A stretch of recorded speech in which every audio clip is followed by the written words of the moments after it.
Culture et confiture, l'émission qui ose, qui vulgarise la psychologie, la philosophie, les dogmes, les croyances ou encore les neurosciences sur Human Connex. Eh bien, bonjour à toutes, bonjour à tous, soyez les bienvenus sur Human Connex et nous voici de retour dans l'émission Philosophie, dogmes et croyances. Et aujourd'hui, on va parler des perturbateurs du physique à l'ésotérique. Alors, on va parler de société de malaisance, de modélisation, quelles sont les perturbations qu'elles créent. On va parler de chakras, avec 3 petits points derrière, parce qu'on a des choses à dire. On va un petit peu survoler la génétique, l'épigénétique, le transgénérationnel, et voir un petit peu les perturbateurs à l'intérieur de tout ça. Le progessence, alors le progessence, c'est les 18 mois précédant la naissance. Et pour ça, on va retrouver Gilles Gongalves. Alors pour certains, vous le connaissez bien, fondateur de l'Institut de médecine traditionnelle chinoise et vietnamienne. J'ai oublié de noter le nom, Gilles, rappelle-le-moi. Hua Tianjiang. Voilà, merci. Directeur de l'IRMFA, l'Institut de recherche en médecine fonctionnelle appliquée, master praticien en thérapie brève neuro-intégrative et président de la Fédération européenne des médecines naturelles et complémentaires. Gilles, ça va? Bonsoir Dominique, ça va et toi? Ah, écoute, on va y aller, ouais, ça va. Allons-y. Gros dossier, évidemment, on pourrait rajouter encore plein de choses, mais il a fallu faire des choix dans ce que moi, ce dont je vais parler et échanger avec toi. Alors, la société de malaisance, ce serait un petit peu, moi des fois je dis, un peu la société de merde dans laquelle on est un petit peu, un peu plus que peut-être à certaines époques. J'avais envie de commencer par une petite phrase. Son nom, c'est Jiddu Krishnamurti qui dit « Ce n'est pas un signe de bonne santé que d'être bien adapté à une société profondément malade. » Ça t'inspire? Ouais, c'est sûr que l'adaptation, c'est pas toujours ce qu'il y a de mieux en fait, dans le sens cautionner un peu ce qui se passe. C'est pas un signe de bonne santé. Ouais, c'est ça, c'est ce qu'il a l'air de dire. Donc effectivement, les perturbateurs du physique à l'ésotérique, on va commencer par les perturbateurs physiques, parce que c'est vrai que on avait réalisé d'ailleurs à ce sujet les manipulations mentales, Ouais. manipulation des masses que vous retrouvez sur la chaîne également. Et c'est assez compliqué parce que une société comme la nôtre, je vais vous donner quelques chiffres. Quand on voit qu'il y a 600% d'augmentation des admissions en pédopsychiatrie, c'est Marie-Estelle Dupont, qui est psychologue clinicienne spécialisée en psychopathologie, neuropsychologie, psychosomatique depuis le Covid. Quand on voit un autre exemple, je suis en train de chercher voilà des choses, c'est hyper fort. Hein. 3 soignants qui se suicident tous les 3 jours du côté des hôpitaux. Les agriculteurs, c'est 2 suicides par jour en 2019. Qu'est-ce que allez, on s'en met une petite. Comment on voit tout ce qui se passe à Bruxelles avec par exemple le refus de von der Leyen de publier des SMS devant le Parlement européen et qu'il y a 349 députés contre la publication des contrats Pfizer. Enfin, ça fait beaucoup de choses. On pourrait parler de la guerre en Ukraine. Moi, j'en fais partie. C'est très perturbant. Et on aurait même pu parler du capitalisme américain, parce que j'ai revu tout un système sur toute l'histoire du capitalisme américain, comment on crée les guerres avec tout ça. Vous retrouvez ça sur Arte, d'ailleurs, c'est encore capitalisme américain, le culte de la richesse. Alors, je suis un peu perturbé dans tout ça parce qu'il y a beaucoup de choses qui nous foutent en l'air un petit peu. Et comment on se projette dans une société qui est néfaste, corrompue comme elle l'est? Comment on peut se protéger? Comment on vit ça? Comment on peut passer parce qu'il y a des réflexes de survie. Donc, on est tous les jours dans un combat, on est colérique, ou travailler, c'est difficile, la vie active devient pourrie, le stress s'installe. On fait comment, Gilles? C'est assez compliqué parce que ça dépend des personnes. Il y a des personnes qui vont être un petit peu plus combatives et celles qui vont être inhibées. Et en fait, ce qui a été cherché à travers tout ça, l'appauvrissement, la paupérisation des populations, le cloisonnement, le confinement, c'est créer une situation de blocage en fait. Cette situation de blocage permet l'inhibition de l'action. Et quand on a une action qui est inhibée, c'est-à-dire qu'on ne peut pas réagir, on l'a déjà évoqué, expliqué dans d'autres podcasts, hein, eh ben, en fait, on se rend malade parce que la seule personne contre qui on peut encore agir, c'est nous-mêmes. Donc, on se ronge l'esprit, on est mal, on tourne nos idées dans tous les sens, les colères montent, l'anxiété monte. Alors qu'évidemment, si on avait l'occasion d'ouvrir, de pouvoir s'exprimer, on ne serait pas inhibé dans l'action, hein, parce que normalement, dès qu'il y a un conflit, on fuit ou on combat. Et l'inhibition, en fait, c'est ce à quoi on était forcé. Donc évidemment, c'est extrêmement destructeur, c'est anxiogène et pourvoyeur de pathologies, hein. Mais tu dis, on fuit ou on combat, mais tu as aussi la sidération. C'est une forme de sidération que de dire peut-être, est-ce que Ouais. c'est par peur du rejet, par ignorance, par paresse intellectuelle, qui nous pousse à une soumission docile, peut-être, ou pas? Ouais, c'est ça, et c'est beaucoup d'ignorance, et puis le fait que jusqu'à maintenant, on a quand même ancré que les politiciens étaient là un peu pour nous aider, que l'État était notre ami un peu pour nous aider avec les routes mises à disposition, les hôpitaux. Donc on a cette espèce d'idée que le collectif est là pour nous aider en fait. Et d'un coup, on découvre que derrière ce collectif, il y a des manipulateurs, des manipulations qui se servent du collectif, donc de l'État, pour arriver à leur fin. Donc, il y a une espèce de rempart qui est l'État, qu'on a, nous, avant validé comme étant un peu salvateur, même si fiscalement, il Hmm. pompe énormément. On a été loin d'imaginer qu'il pourrait être une sorte de tyran en puissance, quoi, en fait, de prédateur. Donc tu parles de, ouais, justement de tyrans, de prédateurs, de tout ce qu'on vit, et tu disais, puisque ça crée des stress, et tu dis, un stress récurrent est une quantité de tension dans un temps donné. Soit on lit la récurrence, soit on lit la quantité de tension nécessaire à son apparition.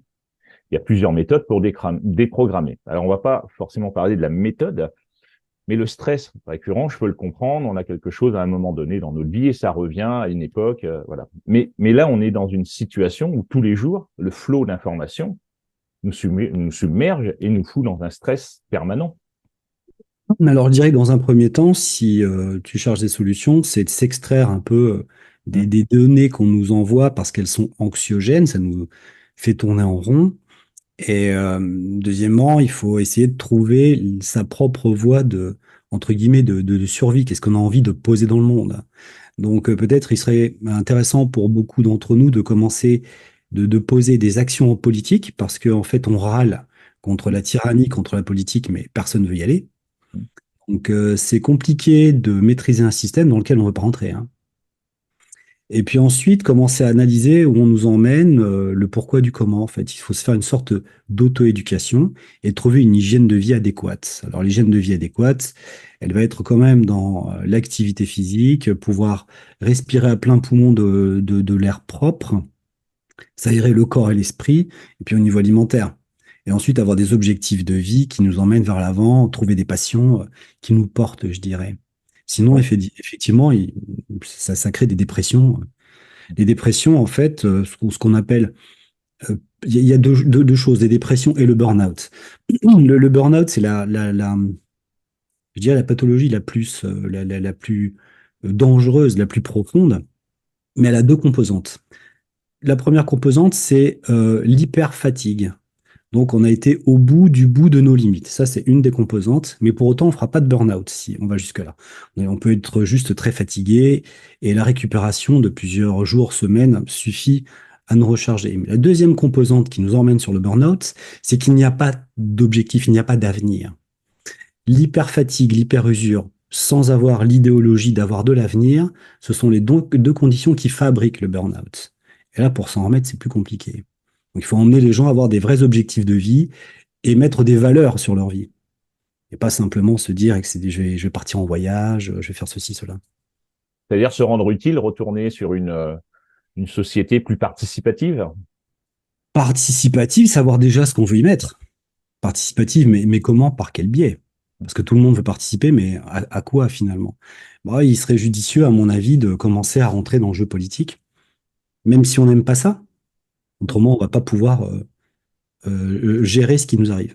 Alors, on va pas refaire la manipulation des masses, mais je veux dire, quand on a un système de gouvernement où déjà, tu n'as même plus de référendum, on peut pas l'exprimer non plus. Les gens qui essaient d'exprimer quelque chose, ils se font ratiboiser à tout va.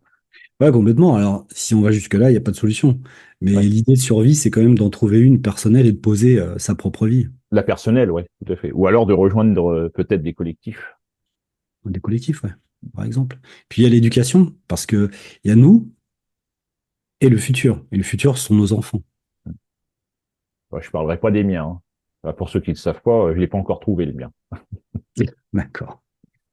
D'accord. Donc là, on parlait un petit peu de la société, qui est un premier perturbateur, effectivement, et on amène quelques petites solutions. Derrière, on va parler aussi des choses qu'on voit beaucoup. C'est ce qu'on appelle les modélisations. Est-ce que tu peux nous expliquer en quelques mots ce qu'on appelle la modélisation? La modélisation, c'est prendre une grille de lecture et la rendre un peu universelle. Alors, au niveau social, les modèles qu'on nous emmène sont des modèles de nudging, par exemple. Pardon, la société, la politique, l'économie, les banques nous emmènent à être des pions consommateurs, on est d'accord? Et pour cela, on va nous guider pour être le meilleur pion possible, de manière à ce qu'en haut de la pyramide, il y ait une meilleure rentabilité possible. Donc, il y a des chemins. Il s'appelle le nudging, c'est le coup de pouce qu'on va te donner pour te guider.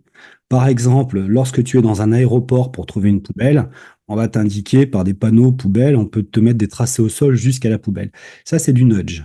Donc, ça va t'aider automatiquement à trouver ton chemin. La société dans laquelle on est, on te la nudge. On te dit comment tu dois pouvoir te sentir sexuellement, quel type de genre tu es, au niveau économique, on te nudge et on t'emmène vers une certaine réussite économique ou pas. On te nudge vers des produits de consommation dont on te fait de la publicité, si tu préfères. Ça, c'est ce qu'on voit le plus, c'est ce qu'on comprend le plus facilement. La publicité, c'est du nudging, hein, avec évidemment des ancrages pour t'encourager à consommer telle et telle chose.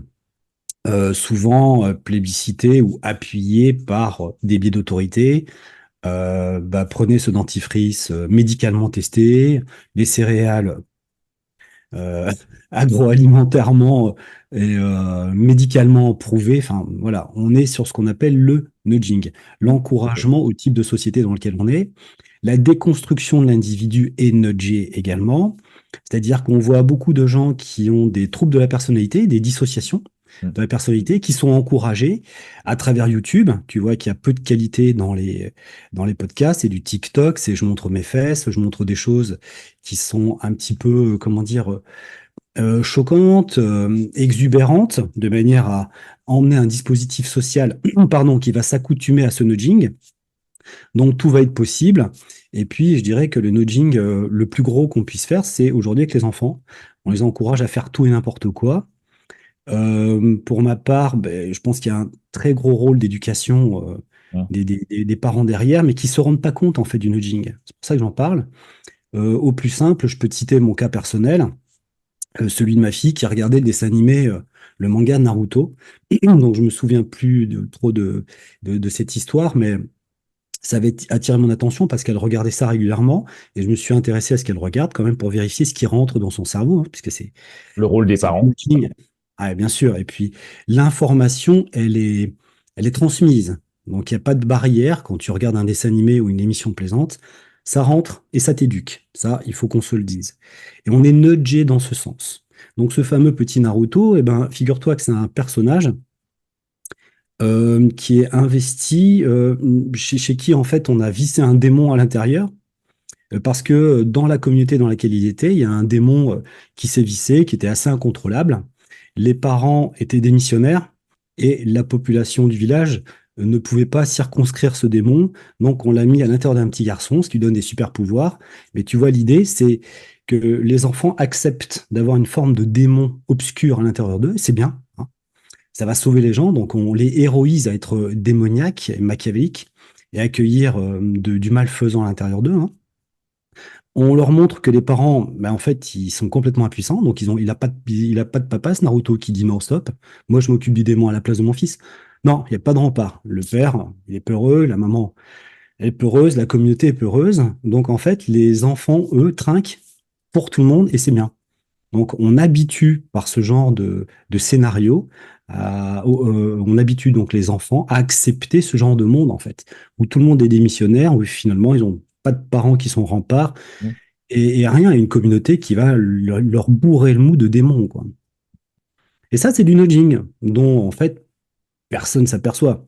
Quand j'en parle aux parents d'élèves autour de moi, waouh, ils se mettent à réaliser qu'effectivement, là, ouais, c'est dangereux quand même, hein, parce que Donc, tous les enfants ont vu ça, mais je pourrais t'en citer mais des tonnes d'autres, hein, alors, le de nudging, finalement, c'est des modélisations, en c'est partie. une façon de t'emmener, Une ouais, bien sûr. façon, d'accord. OK. Donc, en termes de modélisation, euh, il y en a un qu'on utilise, ce que tu disais, c'est des choses qui sont parfois ancestrales. Il y a tout ce qui est chakras qui sont utilisés. Les fameux chakras, je sais pas, ça fait 2000, 3000 ans peut-être que on entend, et peut-être qu'en Europe, on se les est appropriés. Mais finalement, ces chakras, est-ce que on dit qu'ils existent? Je sais que toi, tu m'as déjà dit, bah, c'est pas forcément comme ça que ça fonctionne. Est-ce que c'est une modélisation qu'on remet, qu'on retrouve dans tous les bouquins? Ouais, C'est c'est une une modélisation. modélisation, parce que ça, tu m'emmènes sur le New Age, qui est une D'accord. modélisation aussi appauvrissante de l'individu. Je fais de la modélisation globale, hein. C'est pour ça que je lance ça, les chakras, tu m'as parlé de ça, et il y aura même encore autre chose derrière. Donc, Ok, donc du coup, c'est une modélisation un petit peu délétère parce que on parle de New Age, qui est une modélisation de l'esprit et de l'énergie, qui est de très très très bas niveau en fait, qui d'accord, consiste à incorporer des entités à l'intérieur de nous. Donc pareil, dépersonnalisation de l'individu. Nous n'avons pas de pouvoir en tant qu'être humain. C'est une entité entre guillemets pseudo-supérieure qui te guide. Là, la thérapie, aujourd'hui, les thérapeutes sont cafis de cette modélisation New Age, y compris celle que tu viens de citer, qui sont les chakras. À l'origine, l'être humain, dans son anxiété, essaie de modéliser la terre, le ciel, ce que la terre lui apporte, l'agriculture, et l'influence du ciel à travers la voûte céleste et les étoiles. Donc, c'est modélisé sur les 7 planètes principales à l'époque vues à l'œil nu, qui sont la Lune, Mars, Mercure, les étoiles au sens large, j'entends les objets célestes. Donc la Lune, Mars, Mercure, Jupiter, Vénus, Saturne et le Soleil. 7. Donc il y a une modélisation de 7 astres qui nous influencent, en fait. Donc ça a été reporté sur l'être humain, un petit peu comme tu veux, en fait, hein, sur cette zone hmm, qui sont représentatifs d'une modélisation de ces fameux chakras, qui n'ont d'existence que le modèle analogique par rapport au cosmos vu, quoi. d'accord. Donc, le chakra, quand j'interroge des Indiens de souche, hein, quand on discute, ils me disent que dans leur tradition, ça n'a jamais existé. Le mot Ah oui, chakra ne décrit pas des espèces de vortex d'énergie, c'est mais ça. plutôt des cycles internes. Donc, en fait, des cycles circadiens, comme par exemple la veille et le sommeil, c'est un Ouais, c'est ça. cycle. La faim, la satiété, c'est un cycle. Les cycles menstruels pour les femmes sont des cycles. Hmm, Du coup, ça décrit plutôt ce genre de cycle. Donc, ça a d'accord. été ensuite, par une voie, je crois, tantrique, réaccaparé et en fait ésotérisé, vortexisé. Et maintenant, aujourd'hui, en Occident, on s'en empare comme si, en fait, le rééquilibrage d'un de ces chakras allait résoudre tous nos maux. On a importé aussi cette version en carence de nos propres religions, en fait, hein, qui s'est saupoudrée de New Age. Et aujourd'hui, n'importe quel thérapeute de bon ton va te dire qu'il va te régler tes chakras, quoi. Hmm, ok. Donc ça, c'est l'épidémie qui sévit au sein de la thérapie. Il n'y a que ça. D'accord. D'accord. Donc en fait, quelque part, une fois tu m'avais dit ça, les soins énergétiques, puisque c'est considéré comme un soin énergétique, on va travailler le chakra, sont devenus un petit peu la baguette magique des thérapeutes. Oh là, vous avez votre Ah, chakra qui est déréglé, donc on va le. Ça aussi, ça pose un petit problème. t'as pas besoin de compétences. Ah oui. Tu fais un stage Ah oui. d'une journée, 2 jours sur les chakras, t'en as 7, c'est pas compliqué. Voilà, du périnée jusqu'au sommet de la tête, et ça y est, t'as tout réglé, quoi. D'accord. Mais en modélisation, est-ce que, dans certains cas, la médecine allopathique a sa propre modélisation, finalement, la médecine allopathique? Bah, si on va par là, Tout, on tout, peut. tout est sous forme de modélisation, finalement. Exactement, oui, c'est ça. C'est une grille de lecture à un moment donné, quoi. La question de savoir, c'est est-ce qu'elle est pertinente et à quel étage on va l'utiliser. Hmm. C'est tout simplement la grande question à se poser. C'est pas qu'on peut pas utiliser une modélisation telle que les chakras, mais si elle est de petit niveau, pourquoi ne pas laisser au niveau petit, au niveau premier peut-être du traitement énergétique, et puis laisser de la place à d'autres investigations énergétiques beaucoup plus conséquentes qui demandent beaucoup plus de paramètres physiologiques, beaucoup plus de compétences. Et de compétences. C'est pas un problème du modèle, c'est un problème qu'il a submergé universellement tout le monde et que monsieur et madame tout le monde aujourd'hui est thérapeute. Tu parlais des Martines la dernière fois. Tout à fait. N'importe quelle personne qui se recycle dans la vie, voilà, qui se reconvertit, qui trouve un métier, va être attiré, de par ses propres pathologies, souvent vers la thérapie et va épouser le New Age en fait. D'accord. Il y a aussi que, effectivement, si on parle de modélisation qui ont 2000, 3000 ans, les connaissances ont quand même beaucoup évolué aussi. Il faut en tenir compte, évidemment, parce que on est en 2023, on a une lecture qui est aussi différente. Donc la modélisation, par défaut, on ne peut pas forcément rester sur celle d'il y a 2000 ans. Elle a évolué. On a aujourd'hui des appareils qui permettent de faire des mesures aussi. On a des gens qui ont monté en compétences. Donc on doit pouvoir avancer aussi sur les modélisations qui posent problème. Ça, c'est compliqué parce que aujourd'hui, on se targue de choses qui sont très anciennes, comme un biais d'autorité. Mais C'est ça. si dans les temps anciens, on t'a raconté des trucs intéressants, bah, c'est parfait. Mais si d'autant on t'a raconté des bêtises ou des choses qui n'ont aucun sens, ou un sens philosophique et ésotérique, avéré ou non avéré, tu ramènes ça sous un biais d'autorité il y a 2000 ans. Mais ça veut dire que quoi, hein, depuis 2000 ans, on n'a pas progressé, quoi. C'est assez atterrant, quoi. Ouais. Et pourtant, on voit bien des choses qui ont progressé. Et beaucoup de On choses ont le voit. progressé. Toute la technologie a progressé, la chirurgie a progressé, la médecine a évidemment progressé, hein, puisqu'on vient d'en parler, et toutes les technologies autour de nous. Je parle de ça parce que j'ai suivi Joe Dispenza, ça te parle? Oui. Hein, lui, a eu un accident, 8 fractures vertèbres, et ainsi de suite, qui a décidé de reconstruire mentalement son truc, apparemment très costaud. Et effectivement, on parle beaucoup de l'imagerie, parce qu'effectivement, tous les circuits neuronaux, lui, il a continué derrière, hein, il est professeur au passage à l'Institut Omega pour études quantiques à New York, entre autres. Voilà. Et donc, en fait, visuellement, on peut retrouver vraiment tout le chemin neurologique, en fait, qui se transforme, qui travaille au bout d'une semaine, 2 semaines, 3 semaines, en travaillant sur soi. Euh, c'est quand même aussi un progrès ou pas, d'après toi, parce que ça permet de visualiser les progrès, justement. Ça a toujours existé, Comme on l'imagerie le voit aujourd'hui. intérieure, la connexion, aujourd'hui, d'une manière un petit peu plus moderne, elle est un peu plus quantifiable. Donc, Joe Dispenza ou pas, il y a plein de gens qui se sont intéressés depuis la nuit des temps, du coup, à ces sujets-là. Et aujourd'hui, on peut un peu mieux les mesurer et voir qu'il y a une forme de plasticité neuronale ou de stimulation qu'on peut faire, mais je pense que c'est très, très limité, D'accord, malgré tout. Ça a toujours d'accord, été limité avant et ça l'est toujours autant aujourd'hui. d'accord. Ok. Ouais, je voyais ça Alors, comme il y a des fenêtres, il y a des fenêtres d'opportunité qui font que si ça va vraiment dépendre de cette énergie neuronale ou si ta pathologie peut évidemment s'arranger, mais je pense que derrière, il y a une bonne part de constitution, de génétique. c'est ça. Je pense que s'il y a plein de gens qui sont handicapés et spina bifida qui pour autant C'est vrai, c'est vrai. auront du mal avec la simple imagerie C'est ça. ancestrale ou moderne, pouvoir remarcher Ouais. On juste voit, par la de pensée, quoi. toute façon, on voit bien que chaque cas est particulier, finalement. Quelqu'un qui Moi, demande, je trouve que c'est un monde d'exagération où c'est ça, quelque chose qui est valable pour quelqu'un, qui est transportable, hein, donc c'est ça. on peut l'éduquer, d'un coup ça s'universalise, et il y a beaucoup de gens qui pensent que rien que par la pensée, on va pouvoir guérir. Mais regardez, quand vous avez une grippe, vous n'êtes pas d'accord, rien que par la pensée, vous n'y arrivez pas. C'est ça. Enfin, Non, tu mais peux c'est vrai. citer tous les 99 cas, ou les 99% de cas dans lesquels ça marche pas. Tu peux citer un ou deux ou 10% de cas dans lesquels ça marche. Pour autant, tu peux pas généraliser ou universaliser une méthode. Mm. Toutes les méthodes qui existent ne se substituent pas les unes aux autres. Et Ouais. c'est le modèle des chakras qui est dérangeant pour ça. Tu as l'impression que c'est le modèle ultime alors que c'est rien du tout, quoi. C'est l'enfantillage.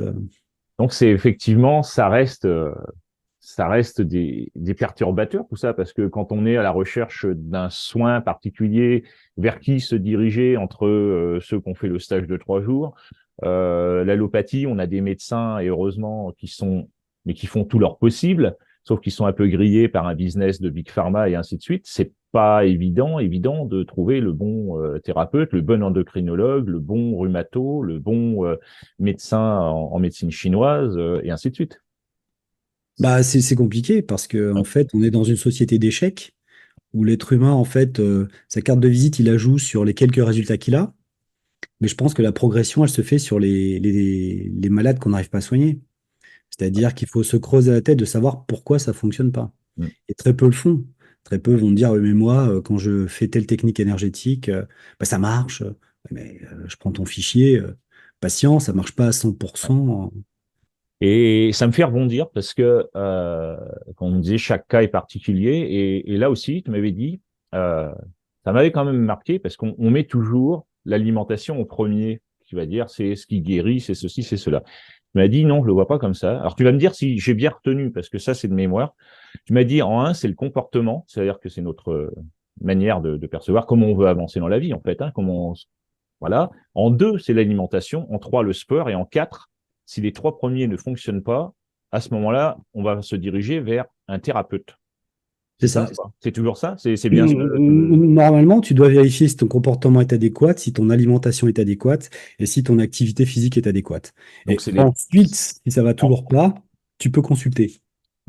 Mais C'est si ça, tu là. manges des pépitos toute la journée, que tu n'as que dépensé, entre guillemets, à la con, à ressasser tous tes problèmes sans trouver d'objectif et avec, comment dire, pas du tout d'activité physique, c'est-à-dire c'est de passer du canapé au bus pour aller bosser et revenir.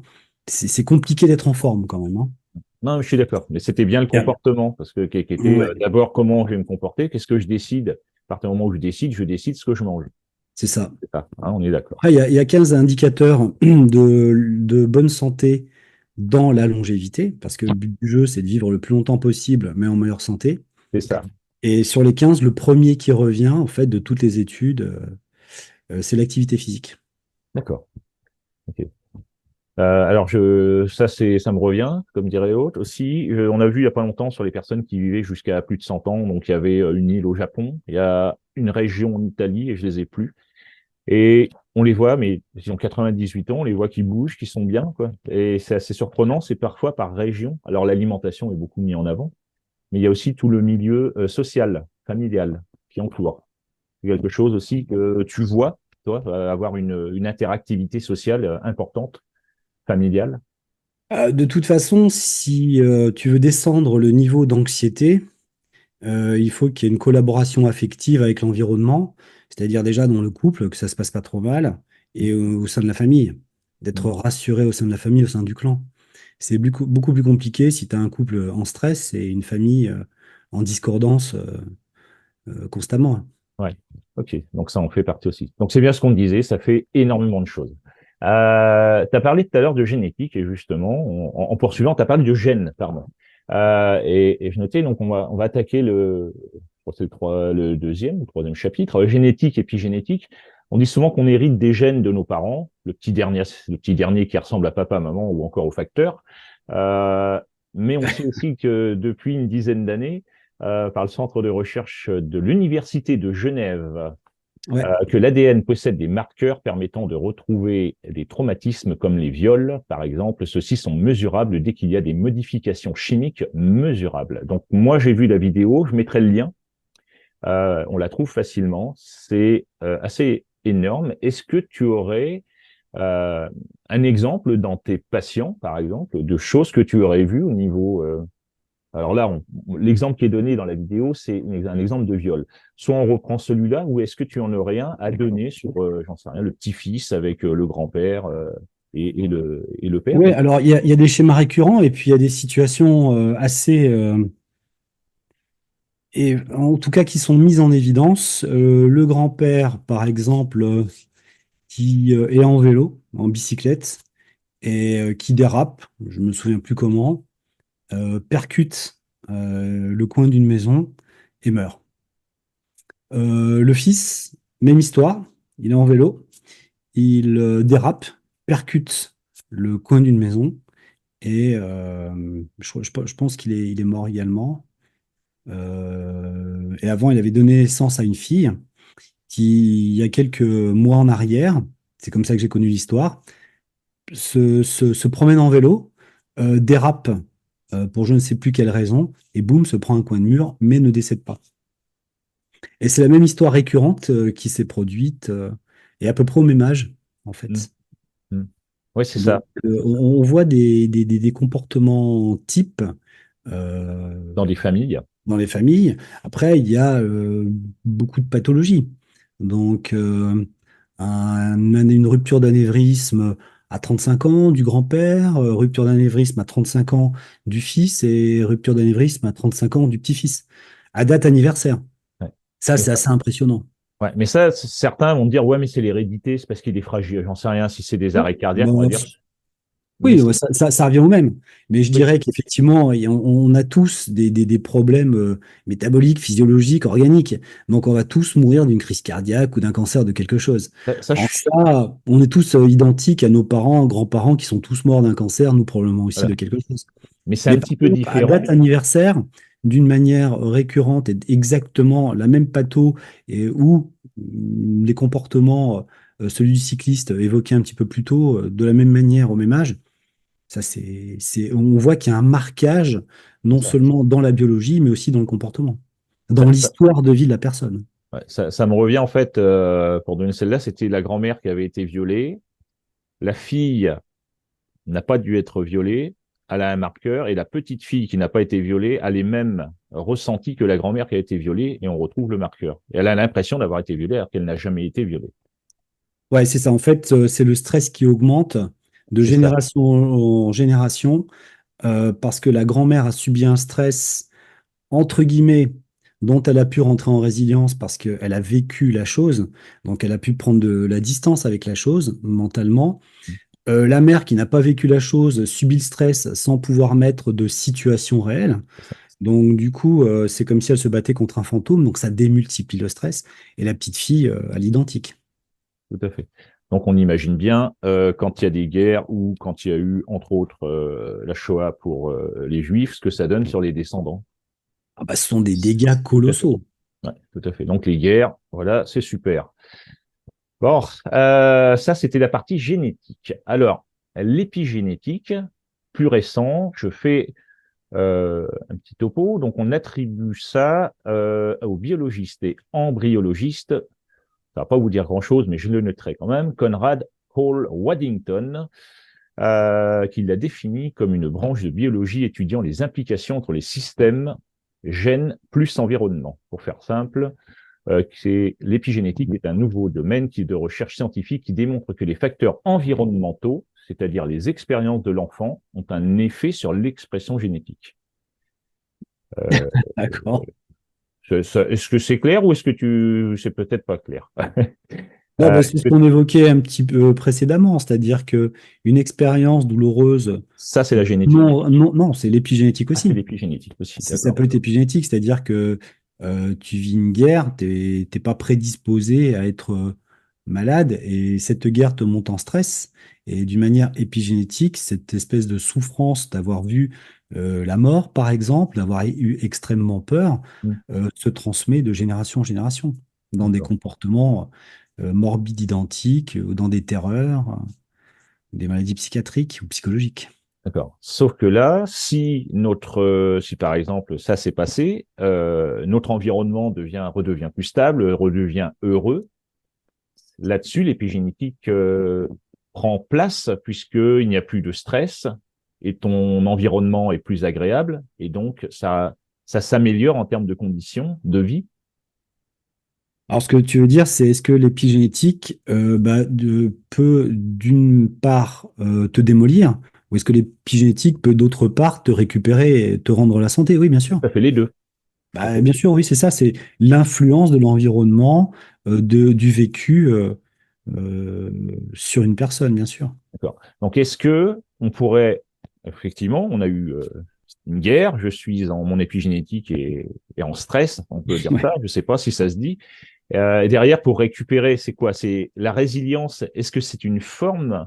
Est-ce qu'on peut attribuer la résilience, comment je pourrais dire, est-ce que ça joue sur l'épigénétique ou pas?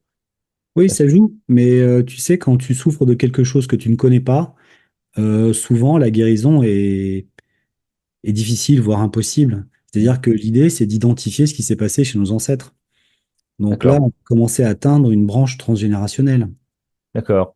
Ce qui va être le prochain sujet, Bah, tu vois, le transgénérationnel. grande chance. Ouais, n'est-ce pas? Tu m'as emmené. Ouais, parce que oui, je parlais de et justement, les problèmes hormonaux, les structures chimiques sont-ils ou sont-elles dépendants de l'épigénétique quand ça Obligatoirement, commence puisque par défaut? par défaut, puisque ton organisme fonctionne sur deux modalités hormonales, qui est la conduction d'informations la plus lente, et nerveuse, neurologique, qui est la conduction d'informations la plus rapide. Donc, toutes tes hormones ou nerfs sont stimulés parce que tu vis de l'extérieur vers l'intérieur, comme ce que tu vis de l'intérieur vers l'extérieur. Donc, on pourrait, c'est tiré par les cheveux, mais considérer un être humain que sous son aspect hormonal, en tout cas, on peut l'analyser sous son aspect hormonal ou neuro-hormonal. Donc, en ça, évidemment, tu n'es que l'effet de tes nerfs et tes hormones, de la même manière que l'extérieur a un effet instantané sur tes hormones et sur tes nerfs. Donc, du coup, si évidemment tu vis des situations de stress évidentes, bah, tes hormones vont réagir. Je peux te citer un exemple, le cortisol, par exemple, pour te protéger. En fait, c'est de te déstresser, donc il va monter. Et par là même, au bout d'un moment, tu peux aussi épuiser tes surrénales, donc ne plus avoir ce cortisol qui est un anti-inflammatoire naturel, hein, c'est pas un petit diable, au contraire. Mais quand on n'a plus, là, tu es mal, tu plus d'énergie dans la cellule, et ton corps a tendance à avoir beaucoup plus d'inflammation et de douleurs partout. Donc le stress, en fait, va te rendre et très anxieux, et très fatigué, puisque tu n'as pas de cortisol non plus, et avec des douleurs partout, tu vas somatiser. Donc Tu ça vois, revient. c'est une réaction primaire que je peux te décrire du système hormonal qui réagit assez rapidement. Donc ça revient à ce qu'on disait tout à l'heure plus haut, quand on a parlé de la société de malaisance, où on est dans un stress permanent, où chaque jour on nous en met une bonne couche. Si on est, je dirais, émotionnellement très sujet à la réception de ces informations, ça nous bouge jusqu'au bout, jusqu'à épuiser les surrénales et jusqu'à épuiser et à rentrer dans un état anxieux. Et c'est un petit peu le chat qui se mord la queue, quoi, Bah, dans exactement. une boucle. De toute manière, pour ma part, je pense que c'est volontaire. Oui, oui, Parce que oui, oui, non, pour on est mieux d'accord, on est maîtriser d'accord. quelqu'un, le fatiguer, le rendre malade, c'est ce qu'il y a de mieux, hein. Ouais. C'est pour ça que j'avais parlé des manipulations mentales qu'on avait fait. Bon, j'avais commencé par ça justement, parce que c'est vraiment ça Ouais. le but de nous bouffer jusqu'au bout. Une petite chose, qu'est-ce que j'avais dit? Oui, donc du coup, avec ce que j'avais dit tout à l'heure en un, le comportement de l'alimentation, euh, les gestes et habitudes à adopter pour changer des problèmes de comportement, c'est une reprogrammation de l'inconscient plus ce que tu as dit tout à l'heure, c'est-à-dire du sport, essayer de se bouger, faire évoluer en changeant nos pensées. De toute façon, si ton corps n'est pas stimulé, les échanges neuraux, les échanges hormonaux ne vont pas être en pleine capacité de te mettre en santé. C'est pas compliqué. Moi, Oui. j'ai un adage assez simple. Ce que tu abandonnes, t'abandonnes. Ouais. Abandonne ta nourriture, la nourriture t'abandonne, t'abandonnes ton couple t'abandonne, tu abandonnes ton corps t'abandonne, hein. Mm. Donc, tout ce que tu lâches, en fait, en contrepartie, te lâche aussi. Si tu n'entretiens pas ta machine, elle te lâche. Il ne faut pas s'étonner qu'aujourd'hui, on soit dans un monde à psychologie très, très basse, parce qu'on a lâché le contrôle, hein, parce Mm. que, en fait, grâce ou à cause du New Age, on nous a pénalisés en nous martyrisant de certains dogmes, comme par exemple la connotation de contrôle, c'est pas bien, c'est négatif. Alors qu'en fait, bah, tu contrôles ton assiette, ça veut juste dire tu gères ton assiette, tu contrôles ton travail, tu gères, tu contrôles ton couple, tu gères ce que tu y mets dans ton couple, ce que tu n'y mets pas. Et cette notion de contrôle, elle est extrêmement importante. Tu vas faire du sport de bonne intensité par rapport à toi, j'entends, hein, mais C'est ça. de très haute intensité. Si tu ne gères rien, Et si le mot contrôle choque les gens, qu'ils mettent gérer, mais il y a intérêt à gérer. Parce que ce que tu ne gères pas te lâche, hein. Je vais me permettre une chose que je fais Donc jamais. au niveau psychologique, pour finir, ça te lâche. Dans Oui. une société un peu lâche, du coup, mais parce qu'on n'y met rien non plus psychologiquement, en fait, on n'est pas très courageux, hein. Et physiquement, en fait, complètement délabré, hein. Ce qui fait que nos cabinets sont remplis, c'est pire que tout, quoi. Avec une Je, recrudescence des maladies auto-immunes, hein. je vais faire une parenthèse sur ce que tu dis. J'en parlerai plus tard parce que je vais faire une interview avec le kiné qui me suit, qui me pousse dans mes retranchements. J'évoquerai certaines choses que Euh, effectivement, c'est ce qui me tient. Comme tu as dit, c'est pousser le corps un petit peu. Et j'avoue que j'ai pris goût. Alors, je faisais un petit peu, mais finalement, c'est ce qui m'aide à vraiment, vraiment tenir par rapport à des douleurs et le reste.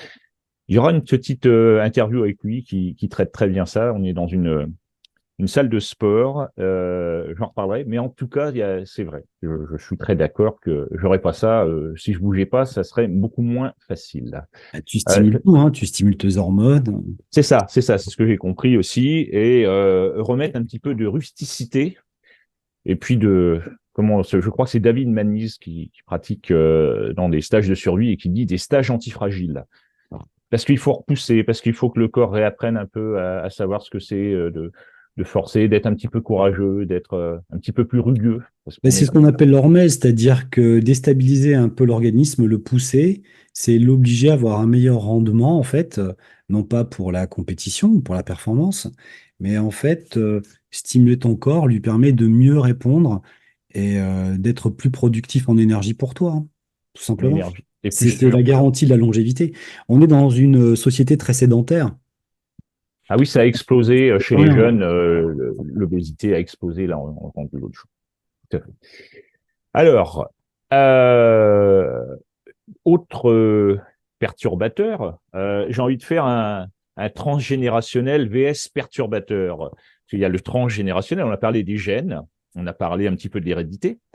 Euh, Ouais. je trouve on dirait que c'est un petit peu comme une mode. À un moment donné, on a l'impression que c'est tout le transgénérationnel, c'est parti. Mais on vit quand même dans une société où on a des perturbateurs qui sont endocriniens. Les vaccins, on n'en parle pas trop, mais on voit que ça explose partout. Les pesticides, la nourriture, ça fait exploser les troubles HPE, qui sont les hauts potentiels émotionnels, et ainsi de suite. J'en avais d'autres, les TSA, les TDAH. Là, c'est le dernier Nexus. Et là, je fais un peu de pub. Je vous dirai pourquoi après. Euh, le titre, c'est Troubles du neurodéveloppement chez l'enfant, une épidémie de diagnostic, reflet de nos modes de vie de plus en plus toxiques. Est-ce que ce serait pas, on parle de transgénérationnel avec les perturbateurs, est-ce qu'on ne récupère pas tout ce qui a été fait là depuis 30 ou 40 ans avec des enfants qui auraient justement hérité de tout ce qu'on a bouffé en poison, tout ce qu'on nous a mis dans la peau? Mais bien sûr. Ah, Ça c'est un des facteurs, en fait. Si les ancêtres sont en mauvaise santé psychologique les ou parents, en émotionnelle, l'occurrence, ou on les va dire les parents, les parents. grands-parents, les arrière-grands-parents, ouais, ils transmettent cette espèce de fragilité à leurs enfants et petits-enfants, ça c'est sûr. Mais ça, c'est une part, donc il faut aussi déterminer quelle est la part. C'est pas, on va pas non plus Non, diaboliser et non, universaliser tout ça. Mais dans tous ces perturbateurs endocriniens, bah, on retrouve beaucoup de produits qui c'est sont dans ça, notre environnement, comme les pesticides. Alors, les c'est ça. pesticides dans notre alimentation, c'en est café, mais d'une Ça. force. Les pesticides, on les respire aussi, hein, parce que les cultivateurs, quand ils passent ces pesticides, je peux t'assurer que j'habite en campagne, dans la région, tout le monde les ramasse dans le nez, dans les poumons. Tout à fait. Après, on a les formaldéhydes. Donc ça, on les retrouve plutôt dans les peintures. Donc tout ce qui est peint dégage ces formaldéhydes qui sont toxiques pour l'organisme. On a le bisphénol, tu sais, tu en as entendu parler, c'est ce qui est contenu dans les plastiques et qui transmigre dans la nourriture.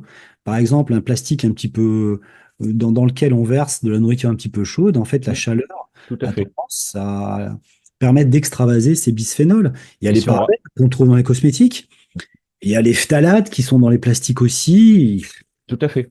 D'accord. C'est pour ça que à un moment, donc c'est là où je vais revenir. On entend beaucoup parler du transgénérationnel et on en oublierait presque tout ce qui nous pollue à côté, Non, en j'oublie disant pas.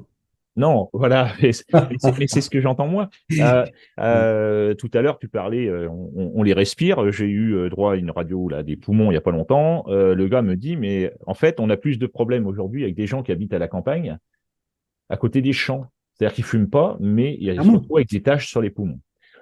Petite chose. Alors, ça, effectivement, je ne sais pas trop ce qu'on en fait. Là, tu viens de nous l'évoquer, mais c'est quoi ton approche? Comment tu vas quand on a tout ça, on va dire quoi à la personne? On lui dit, bah, vous déménagez de la campagne, vous allez à la montagne, on fait quoi? Comment on fait pour Oh, sortir? mais déjà, il faut compenser, prendre de la nourriture propre. Alors, entre guillemets bio, même si c'est pas non plus la panacée, c'est toujours un petit peu pourri, hein, mais c'est moins pire, on va dire, entre guillemets, c'est pas français, que le reste. Bien nettoyer les aliments, les éplucher obligatoirement, pour ne pas être envahi des pesticides. Parce que ces perturbateurs endocriniens, par exemple, agissent sur nos hormones. Bien sûr. Donc, ils se substituent à nos hormones. Donc, il y a des perturbateurs endocriniens qui sont, entre guillemets, œstrogènes-like, c'est-à-dire que ben, ils viennent se placer sur des cellules qui reçoivent les œstrogènes, donc ils reçoivent ces perturbateurs à la place. Donc, le corps a l'impression d'avoir reçu son niveau d'œstrogène. Alors, tu développes plein de pathologies derrière, des cancers notamment. Ensuite, bah, les peintures, il faut faire super attention.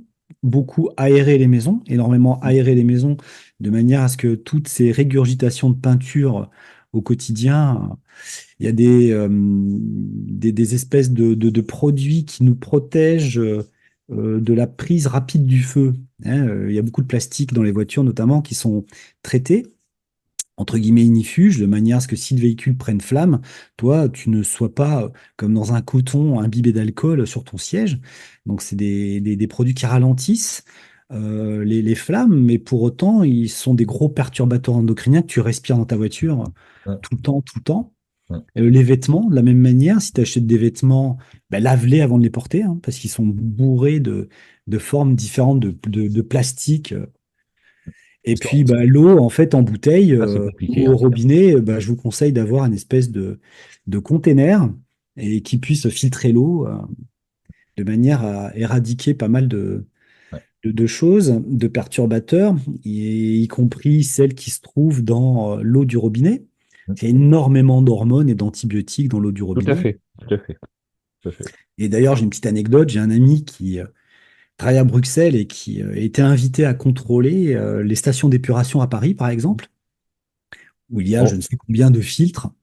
Voilà. Et bah, il y a souvent un filtre qui pète, lui ont dit les ingénieurs. Ce qui fait qu'en rigolant, il disait que ce qu'on prend parfois pour des épidémies de gastroentérite, en tout à fait, fait. c'est la contamination de très peu de bactéries, hein, effectivement, mais qui suffit pour contaminer une population entière qui, au même moment, va avoir des troubles gastriques. Tout à fait. Et alors la question, parce que tout à l'heure, je pense que j'ai mal lancé, euh, est-ce que ça va jouer, effectivement, si les parents, on a beau faire tout ça, est-ce, est-ce que les enfants derrière, qui sont amenés à naître, vont être d'office perturbés par tout ça? Ou est-ce que Ouais. ça donne... Oui, Ah tout de oui, oui, suite, clairement. Bah, direct. clairement, c'est dans. Bah, en fait, on en est imprégné. C'est dans notre lymphe. Ça va être dans le sang des mamans. Ça va être dans les cellules des mamans stockées dans la graisse, dans le lait qui va être Tout donné au à fait. petit. Donc, il va ramasser. Tel les parents mangent et sont, tel le petit reçoit, hein. Il n'y a, pas de mystère, je veux dire. D'accord. Alors ça, ok. Et donc, du coup, est-ce que les troubles dont je parlais là tout à l'heure, là, ce qui sont TDAH, les TSA et ainsi de suite, les troubles qu'on appelait des enfants hyperactifs hein, à un moment donné, la multiplicité de ça, est-ce que c'est vraiment parce qu'on fait partie de cette génération là depuis 30 ans ou 40 ans qui ont consommé peut-être les pires merdes depuis 1000 ans? Toi, dans tes cas de pathologie, des cas que tu reçois, est-ce que tu en as beaucoup plus qu'il y a 20 ans, par exemple, toi, dans ton Mais cas, c'est des enfants? exponentiel. C'est exponentiel. Exponentielle, c'est ça. Donc, on retrouve ce qui est bien dit et bien expliqué. D'accord. Une polyarthrite rhumatoïde, il y a 30 ans en arrière, c'était un cas particulier que tu trouvais dans les hôpitaux. C'était des gens hospitalisés. Maintenant, on en a tous les jours des dizaines en médecine de ville, quoi. Ouais. Parce que j'essaie de Euh, comprendre. c'est à cause de la malbouffe, des perturbateurs endocriniens. Et ce que les gens doivent comprendre, c'est que tu as l'impression jusqu'à un certain âge, malgré ce que tu absorbes comme mauvaise nourriture, mauvais comportement, etc., tout ce qu'on a pu citer, en fait, qui te rend la santé au plus bas, en fait, eh ben, ton organisme, lui, il est programmé, en tout cas, il est taillé pour te faire survivre seconde par seconde. Donc, il s'adapte à toutes ces cochonneries tout le temps. Hmm. Ce qui fait que plein de gens te disent, ouais, mais moi, je peux manger ceci, ça me va bien, je fais tel régime, ça me va, ou je mange rien, ça va très bien, ou je fous rien, ça me va bien, ou peu importe ce qu'ils mangent, ce qu'ils font, ça va très bien. Il faut savoir que l'organisme, lui, il s'adapte. Tout à Et fait. un jour, hop, il se désadapte d'un coup. Et là, c'est la bérésina. Donc, les gens viennent me voir avec des grosses pathos ou pas, souvent des grosses pathos, évidemment. Pathologie pour patho, hein. Ontologie, ouais, pardon. Et du coup, ils comprennent pas. Bah oui, mais hier, j'avais rien. Bah oui, mais ça fait 20 ans que tu t'adaptes et là, d'un coup, tu deviens désadapté et tu rentres dans un état chronique. Hmm. Donc, faut bien comprendre que tout ce qu'on fait pendant des années, à un moment donné, tu payes le prix, hein. C'est un petit peu plus tard que tu le vois. C'est quand ton organisme en a marre et il peut plus lutter.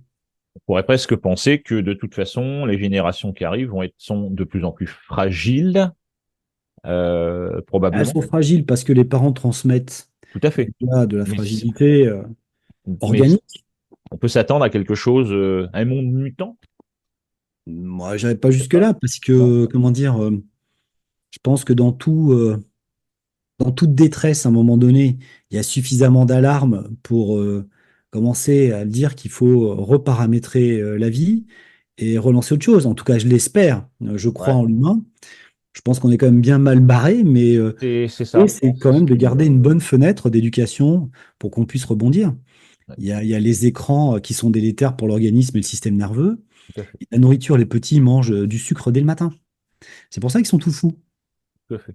Donc j'ai des parents un petit peu autour de moi qui sont au courant, un peu healthy, si tu veux, ils donnent du propre à leur gamin pendant un anniversaire. Et c'est le moment du gâteau d'anniversaire, donc on va pas se cacher que c'est que du sucre, hein. Voilà, c'est l'événement entre guillemets plaisir débile et on va donner du sucre. Ou Donc les il y a un colorants. moment qui avait ouais, emmené quelque chose d'assez conséquent et tout le monde s'est regardé. On s'est dit dans une demi-heure ils partent tous en vrille. Ils sont tous partis en vrille. Donc, les TDAH, c'est pas compliqué, hein. Déjà, il faut leur donner des protéines dès le matin.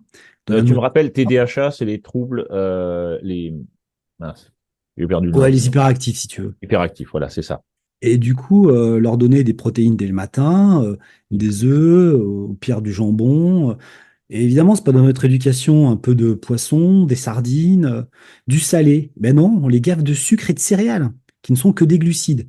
Les gamins, Voire ils pètent. les pires sucres qui existent, blancs, en C'est hyper plus. sucre, mais après, ils sont prédiabétiques. On est prédiabétique à 40 ans. J'ai des patients qui sont tous en prédiabète.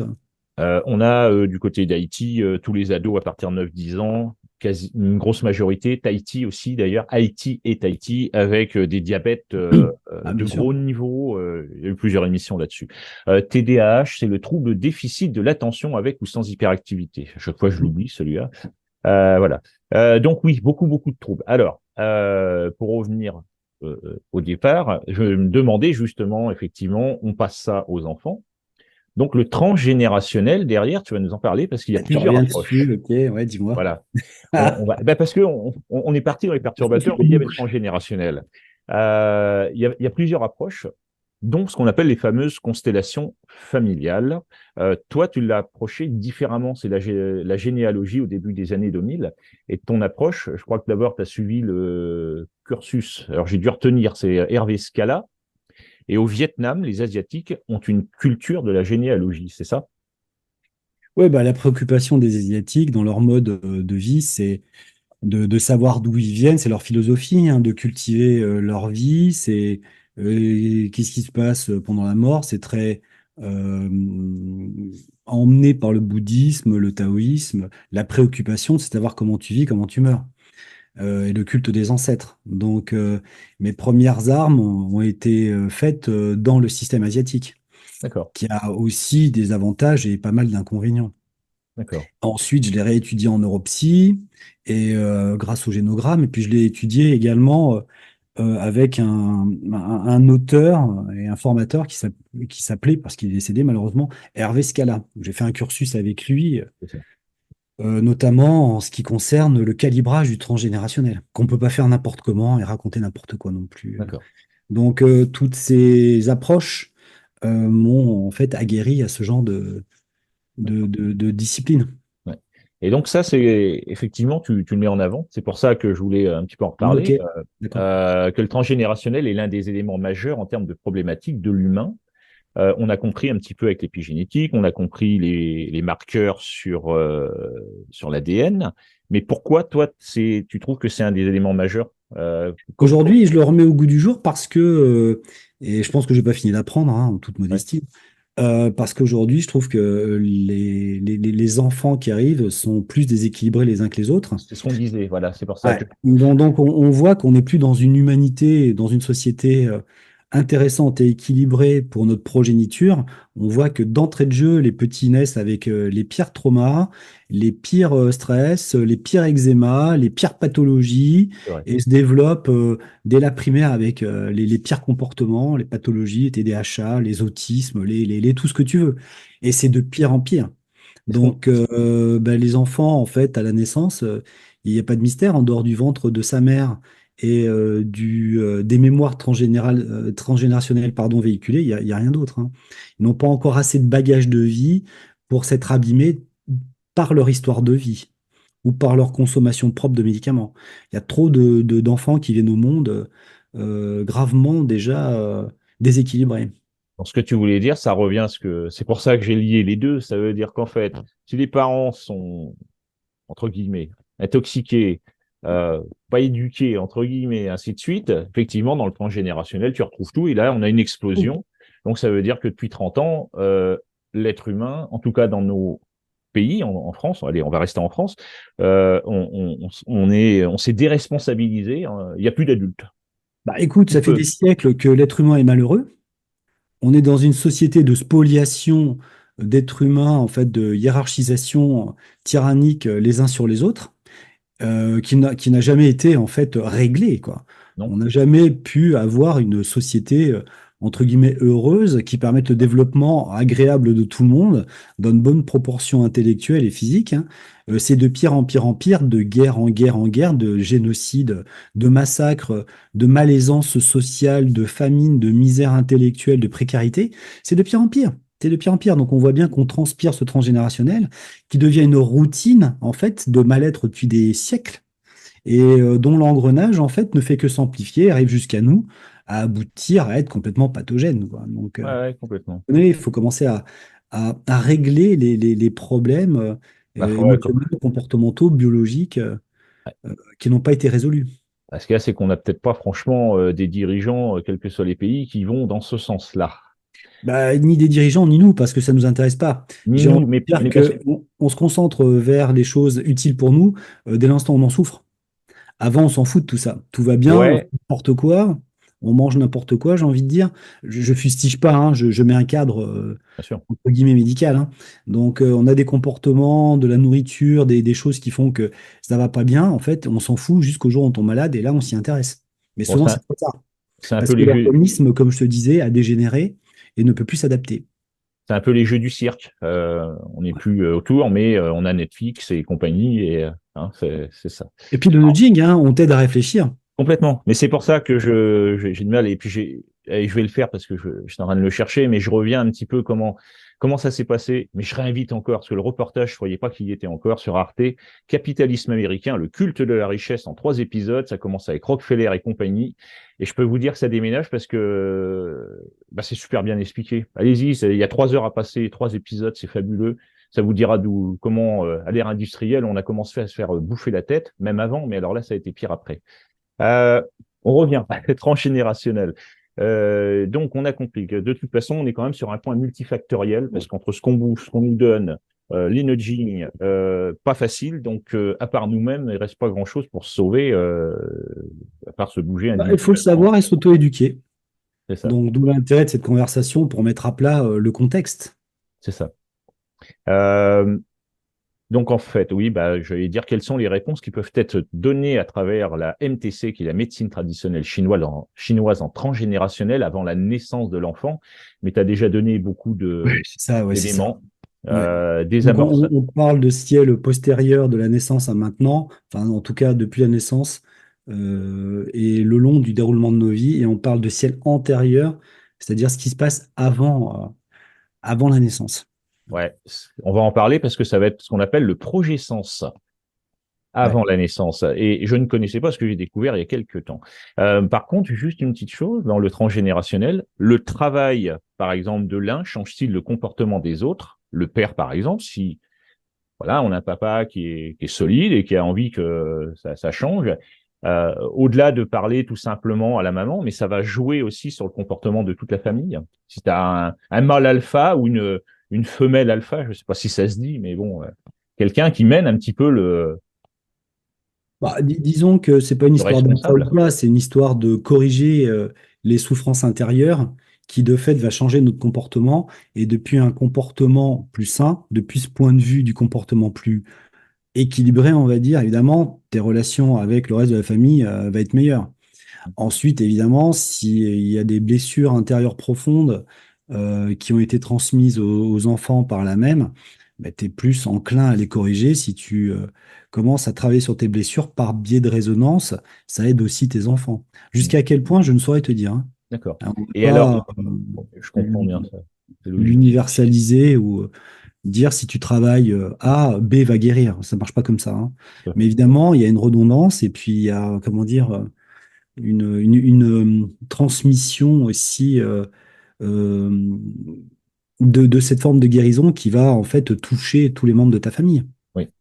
Et alors, dans le cas d'un enfant adopté ou un enfant étranger, lui arrive avec ses Ah ouais. bagages Ouais, transgénérationnels. C'est là où parfois on voit que ça se complique. C'est-à-dire qu'à 15-16 ans, je connais, hein, j'ai vu ça au moins à ouais, trois ouais. reprises, Ouais, ça j'ai pas mal de explose cas. à la famille vers entre 15 et 20 ans, c'est compliqué. Ouais, c'est compliqué, ouais. Sachant qu'il y a une partie qui est transgénérationnelle et le plus, entre guillemets, curieux, drôle, si je puis dire. Donc, ça ne l'est pas vraiment, mais Hmm. remarquable, c'est qu'effectivement, l'enfant adopté épouse, par biais de résonance, le transgénérationnel des parents adoptifs. Ah, d'accord, Donc, on va retrouver dans son comportement des histoires qui proviennent du comportement des parents adoptifs. C'est assez intéressant. Donc, il y a un mix des, d'accord. des parents génétiques, en fait, des géniteurs, et puis des parents adoptifs. Donc c'est l'épigénétique qui Ouais, se manifeste, c'est ça? complètement. Alors, est-ce que ça rentre en résonance déjà sur une lésion qu'avait l'enfant? C'est fort probable, je pense que oui, hein. Hmm. Mais Oui, c'est ça. c'est ce Mais que j'ai nous, remarqué chez les enfants adoptés. Ouais. ouais, d'accord. Ok.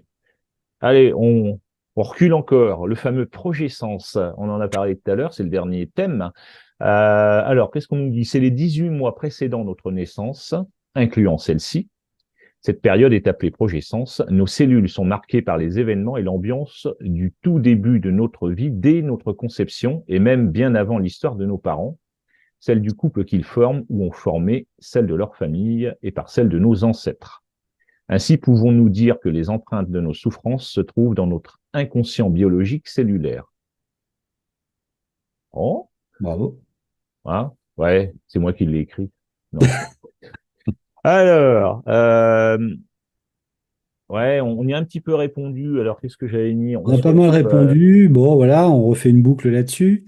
Ça veut dire que la maman vit des choses avant la fécondation même, en fait, qui fait qu'au moment de la fécondation est déjà porteuse de pas mal de comportements qui prévalent depuis la maman.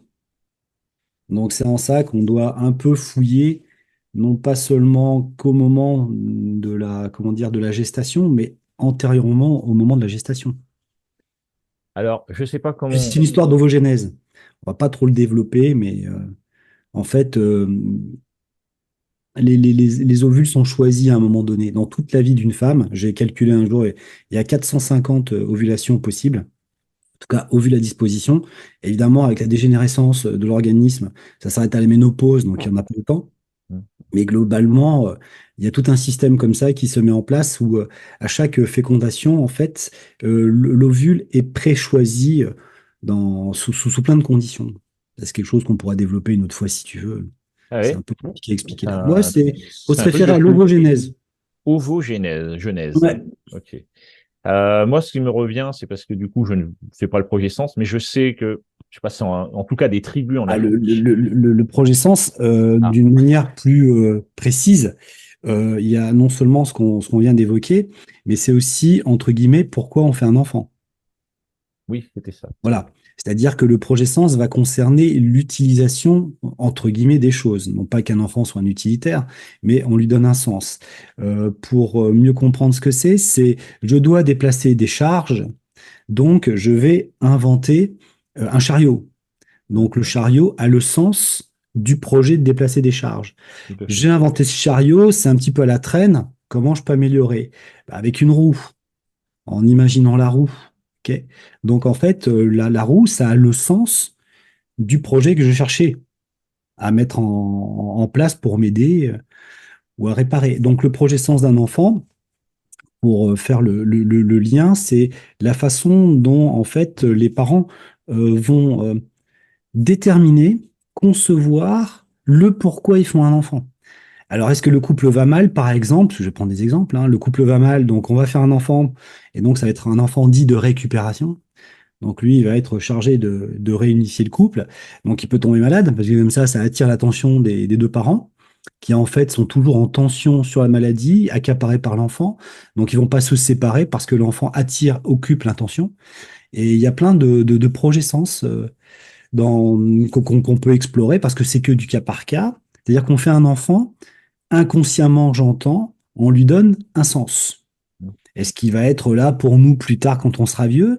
Donc de la même manière, ça va être un gamin qui va être omnubilé par la santé des parents, parce qu'il a été en fait créé pour ça, pour répondre aux besoins futurs des parents. C'est ça le projet sens. Donc, on peut aussi avoir un projet sens de nation. Par exemple, on a besoin, on pense qu'il peut y avoir une guerre, donc on veut un maximum de garçons, on veut que les gens se mettent à faire des enfants. Ça existe, ça aussi. Ben, bien sûr, oui. Ou à la Il y ferme, a, il y a un collectif, c'est ça. D'accord. il y a un projet sens collectif, bien sûr. Et donc, c'est ça que je commençais à dire. Donc, ce que tu disais, c'est assez juste, parce que je sais qu'il y a ou une tribu ou dans certains pays d'Afrique où, effectivement, puisque maintenant je sais ce que c'est le projet Sens, ils mettent beaucoup de temps avant de faire un enfant. Enfin, en tout cas, à une certaine époque, ils y réfléchissaient beaucoup dans les peuples primaires et ainsi de suite pour ne pas faire n'importe quoi. Mais je pensais pas que ça jouait autant. Bon, pas mal, hein? Bon, on est pas mal là, Tintin. On a abordé à peu près tout, ce qui est bien. On l'a fait succinctement. On a fait des choix aussi parce que des perturbateurs, je crois qu'il y en a plein d'autres. On Ben, pourrait il y a parler l'électrosmog qu'on pourrait citer. les, lesquels. L'électrosmog sont toutes les perturbations électriques, électromagnétiques autour Ah, de nous. Ça, c'est c'est super ça. important. De Donc mémoire, ce qu'il faut savoir, c'est que les premières perturbations électriques, électromagnétiques sont apparues avec le télégraphe. hmm, Je crois me souvenir que c'est en 1860 aux États-Unis. Donc, il y a eu les premières formes d'anxiété, c'est-à-dire que les appareils étaient volumineux et d'accord. dégageaient beaucoup d'électricité. Les gens qui travaillaient au télégraphe étaient très anxieux tout le temps. Donc, D'accord. les médecins de l'époque ont pu faire le lien. Et puis, en 1889, 90, je crois que c'est 89, c'est l'électrification des États-Unis qui a vu apparaître les premières grippes. Donc, à l'époque, médicalement, ça s'appelait la grippe électrique, quelque chose comme ça, la grippe due à l'électricité. C'est-à-dire que les ouvriers qui travaillaient sur les chantiers d'électrification, étant toute la journée soumis au courant électrique des câbles en fait qui tiraient, et qui progressivement de ville en ville étaient vraiment fonctionnels au niveau électrique, avaient ces syndromes grippaux qui ont été qualifiés de grippe de l'électricité, en fait, de maladie de l'électricité plus D'accord. précisément. Et c'était au registre médical officiel, et ils s'en apercevaient parce que en fait, il y avait qu'eux qui étaient malades, ceux qui étaient vraiment qui habitaient en place des chantiers en fait. Et les habitants un peu plus loin, eux, n'avaient pas ça du tout. Donc il n'y avait pas d'épidémie, puisqu'il y avait des contacts entre les gens des chantiers et les autochtones autour. Hmm, Il n'y avait aucune contamination, donc les médecins à l'époque ont pu constater que c'était le fait d'être sous les radiations électriques qui rendait les gens fiévreux, avec des syndromes grippaux. Donc ça fait partie des gros contaminateurs, hmm. au même titre que les pesticides, les médicaments, les additifs alimentaires, les retardateurs de feu dont on a discuté tout à l'heure, les cosmétiques. Et puis je t'avais sorti un petit appareil, je me demandais si on avait le temps. Si. C'est un appareil de mesure électrique D'accord. et de mesure magnétique, donc électromagnétique. Ce qui Ça fait prend aussi tout ce qui est, ce que tu veux dire, électromagnétique. Ça peut être tout ce qui est Wi-Fi, 5G, des choses comme Ah, ça. Wi-Fi, c'est un autre, Ah, c'est un un autre autre. travail. Ah Ouais. ouais, Et tu vois que comme on est en ligne, tu vois, c'est un acoustimètre, ça s'appelle. Voilà, d'accord. 4G, 5G, tu vois que tout est au rouge là. Et quand je l'approche, c'est pire. Et Ah ouais, quand je l'éloigne de d'accord. portable, c'est moins bien. C'est mieux, Donc, pardon. donc là, tu es en train de t'intoxiquer, là. C'est ce que tu me montres. À cause de toi. Ouais, je sais. Donc ça, c'est intéressant de l'avoir parce que ça montre à combien de distance est pathogène votre box ou vos objets connectés. Donc, tu as intérêt à rester assis chez toi dans un endroit beaucoup plus neutre. Donc ça, c'est un appareil que j'ai acheté pour moi et puis certains de mes patients, rarement, hein, rarement je le fais, parce qu'il faut quand même du temps. Quand je vois qu'il y a des pathos qui sont liés à ça, en discutant, on C'est va investiguer. Et comme c'est du matériel que j'ai acheté, je leur passe. Là, on est à 0,2, 0,3 volts par mètre. Donc, tu vois, ça ouais, monte. ouais. Donc, 0, jusqu'à 0,5, ça va. Les appareils électriques, en fait, dès qu'on l'approche, tu vois, ça commence à. Bon, Oui. ça aussi, ça va. Donc, l'écran est assez protégé. Ce qui est intéressant, c'est de contrôler il est bien isolé, cet ordinateur. Ce qui est intéressant, c'est de contrôler les lampes autour de vous, les lampes de chevet. Tout à Et tu fait. vas voir que éteintes ou allumées, elles montent en voltage, donc en irradiation. Tout à fait. Pourtant, la lampe est éteinte. Donc, c'est une histoire de circuit. Si je peux me permettre, le circuit va jusqu'à l'interrupteur, Oui. franchit l'interrupteur, le courant passe dans la lampe ou dans l'objet, hein, ça l'allume, Mm. repasse par l'interrupteur et descend. OK? Et en fonction de la manière dont il est branché dans la prise, en fait, soit le courant passe par l'interrupteur, donc comme il est sur off, Mm. le courant ne va plus dans l'objet, Ouais. donc il n'y a pas de rayonnement électromagnétique, ou s'il est branché dans le sens, le courant passe dans l'objet et s'arrête à l'interrupteur. Donc il ne s'allume pas pour autant. Ouais. Mais la différence, c'est que l'objet, lui, bénéficie quand même d'un minimum d'électricité, donc il rayonne cette électricité. Donc c'est hyper important et de mesurer les objets, le même objet allumé ou éteint. Parce que même éteint, toutes les lampes autour de toi sont vectrices de Tout à pollution fait. électromagnétique. Et Chose c'est hyper important hein, de le faire. Hein. connue, reconnue. Effectivement, dans les chambres, normalement, on devrait avoir rien du tout, pour ainsi dire, d'électrique, pas de télé, pas d'ordinateur, et ainsi de suite, quoi. Non, aujourd'hui, il y a des systèmes électriques, des bio-interrupteurs qui, à un moment donné, tu programmes et se déclenchent à l'heure que tu veux et réduisent le voltage d'une maison. J'ai appris il y a pas longtemps que ça le réduisait jusqu'à 5 volts au lieu de 220. Hein. Ce qui fait que le rayonnement, Tout à à fait. 5 volts en dehors, peut-être des réfrigérateurs qui sont sur Bien des sûr. circuits différents. Hein. Et toute ta maison, en fait, n'irradie plus de fréquences. Tout à fait. Il y a aussi des Donc, isolants, il y a tout un tas de choses qu'on peut utiliser. Hein. c'est donc les perturbateurs sont encore là aussi. On va dire que depuis l'ère industrielle, avec ce que tu m'as dit depuis le télégraphe, finalement, on a fait pas mal de conneries. Je ne sais pas si on a les chiffres de dire que les gens sont encore plus malades, ou en tout cas, c'est pas les mêmes pathologies. Ce n'est plus Mais on est forcément les beaucoup plus mêmes. malade, simplement. La maladie d'électricité, tu peux plus l'avoir. Parce qu'aujourd'hui, il n'y a que l'électricité. C'est ça. Donc, tu peux pas faire la différence entre une influenza et une grippe.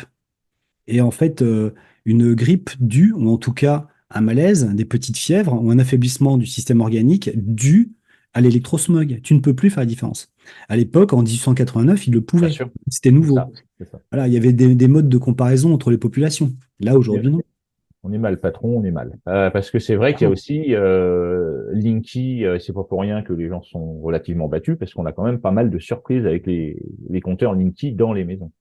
Et tu verrais, j'ai un capteur justement qui se branche sur l'électricité qui te donne le niveau de pollution électrique que tu as dans ta maison, Hmm. et circulante. Parce qu'aujourd'hui, il y a l'électricité, puis il y a les informations qui sont véhiculées par la Wi-Fi, par Tout à Linky, fait, etc.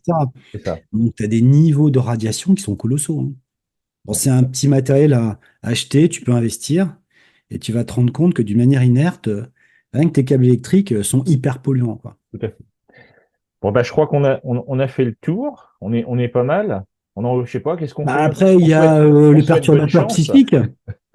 Les perturbateurs psychiques dont on n'a pas parlé. Ouais. Et c'est pour qui ça, il y a sont eu un choix qui a été fait, mais effectivement, perturbateur psychique. Allez, vas-y, alors. Celui-là, je ne l'ai pas. deux petits mots. En fait, les perturbateurs psychiques, c'est la façon dont on fonctionne et qui, en fait, émanent de nous. Bon, moi, le premier, j'entends, hein, on est tous comme ça. Donc, on est tous interconnectés ou en tout cas interdépendants socialement dans la relation. Donc, on se pollue les uns les autres. Au Oui. niveau plus ésotérique, entre guillemets, bah, c'est toutes les croyances des gens, toutes les personnes qui utilisent des techniques énergétiques par invocation, donc qui se polluent avec des esprits assez malfaisants. On avait vu d'ailleurs dans le précédent, j'ai perdu le nom, mais dans la précédente vidéo, et on Sur avait les parlé états de de ces conscience techniques. modifiés, ouais. Exactement. Mais alors, du coup, tu as un thérapeute qui invoque un caniveau, parce qu'il n'y a pas d'autre mot, un esprit délabré, en fait, qui le transmet pour la guérison à ses patients, en fait, avec un petit peu de résultat, parce qu'on ne va pas te vendre euh, du non-résultat. On n'attire pas les mouches avec du vinaigre, hein. Donc, tu as un Tout à petit fait. peu de résultat, ce qui fait que le thérapeute va bénéficier d'une horde de personnes qui va pouvoir, en fait, infester. Donc ça, c'est une très très très très grosse pollution psychique qui vient peser sur nous. Et tu vois qu'aujourd'hui, on est tellement mal que le New Age, où les gens qui pratiquent même pour eux, qui invoquent leur guide toute la journée, en fait, viennent rajouter une chape de plomb de plus en plus noire dans tout notre système humain. Mm. Et il faut le prendre en compte, hein, je suis désolé. Ça, pour Mm. moi, c'est quelque chose qui est extrêmement grave. Oui. Cette pollution New Ageiste qui contamine chaque personne, qui attire à elle des caniveaux, qui fait sa vie selon ces caniveaux, des esprits, hein, Mm. et pas par elle-même en fait.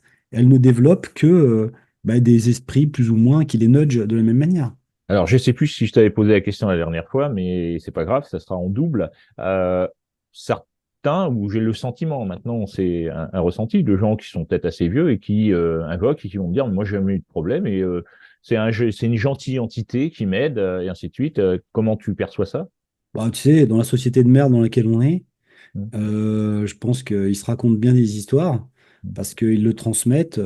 Notre société est pire en pire physiquement, psychologiquement et spirituellement. Oui, on est Donc, il n'y a d'accord. rien d'anodin. Donc, ces gentilles personnes ont des vies un peu pourries aussi, hein, faut pas se cacher. Et ça leur va bien parce qu'elles se sentent rassurées. L'être humain étant hyper anxieux dans son fonctionnement, en se demandant à quelle sauce il va être mangé et comment il va pouvoir survivre demain, il a toujours besoin de béquilles, de papa, maman et de choses supérieures pseudo à lui. Mais tu vois que sa vie s'arrange pas plus que ça. C'est plus ou moins stable, plus ou moins un cas, un cas. Et en tout cas, tout ce merdier fomenté, en fait, crée un univers pathogène, psychique et spirituel Tout à très fait. délétère. Donc, finalement, pour ceux qui nous écoutent, on va vous souhaiter bonne chance. Non, mais Non, mais c'est écoute, presque je te le ça. dis franchement, j'ai plus de la moitié de mes patients, quand tu creuses un peu, c'est leur petit guide spirituel. Ils ont des maladies auto-immunes. Alors je leur dis gentiment, pourquoi tu vas voir un pauvre humain alors que tu as des méga guides, des super anges et archanges? Pourquoi ils ne te soignent pas? Tu m'expliques? Pourquoi il t'arrive tel et tel malheur tout le temps? C'est Pourquoi ça. tu es constamment dans les problèmes? Bah, à un moment donné, il faut être adulte un peu, quoi. Donc du coup, c'est très facile de dire que les anges, les archanges les guident. Moi, j'ai envie de dire, arrêtez de me filer du boulot alors. Démerdez-vous avec vos anges, archanges, Mm. Bien sûr. qui nous nettoient la planète, qui nettoient les maladies, foutez-moi la paix. Mm. Foutez la paix, n'allez pas consulter, n'allez consulter personne. Alors, ça fait C'est 2000 un ans manque que ça, d'honnêteté, hein. C'est un bien manque sûr. d'honnêteté, hein. Donc, en fait, si on fait un résumé de tout ça, c'est ce qu'on avait dit tout à l'heure, on va essayer de voir pour changer au mieux le comportement, l'alimentation, faire au mieux, parce que c'est pas toujours évident. Il y a aussi des Ouais, financières, le comportement, être un petit peu plus courageux, peut-être. c'est ça, plus de Aller courage, vers des engagements, plutôt que d'attendre que les autres le fassent à ta place. Que les autres changent le monde pour toi. c'est ça. Déjà pour soi, et puis après commencer à se bouger.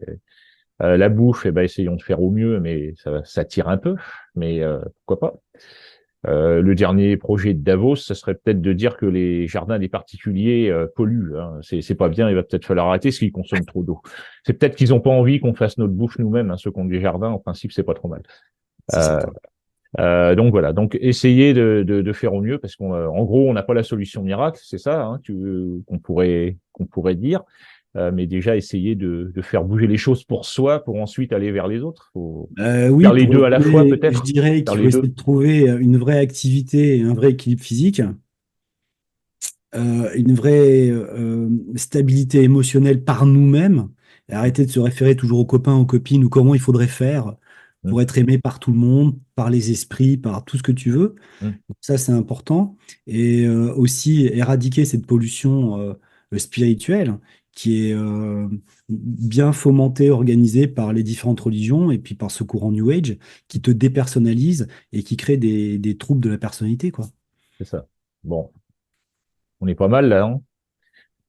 Je Là, pense on qu'on sait ce a- qu'on a besoin d'arrêter, on sait comment le faire, Mm. prendre nos responsabilités sur les différents plans que je viens d'évoquer, hein. Mm. Mm. Après, chacun le fait à sa manière. On aura quand même le problème, peut-être celui qui est de nos dirigeants qui nous emmène pas forcément vers le bon truc. Donc il y a quand même des gens qui se bougent parce que j'en suis. Je sais pas jusqu'où ça peut aller, mais c'est en tout cas il y a quand même. Je recommence hein, pour ceux qui connaissent pas, mais Nexus, je vous fais un petit aveu, je vais avoir le directeur de la rédaction que j'aurai bientôt. Et si vous connaissez pas, on va en parler parce que c'est vraiment un magazine d'investigation de journalistes totalement indépendants, je dis bien, qui ne vit pas par pub et qui fait des très bons reportages à suivre.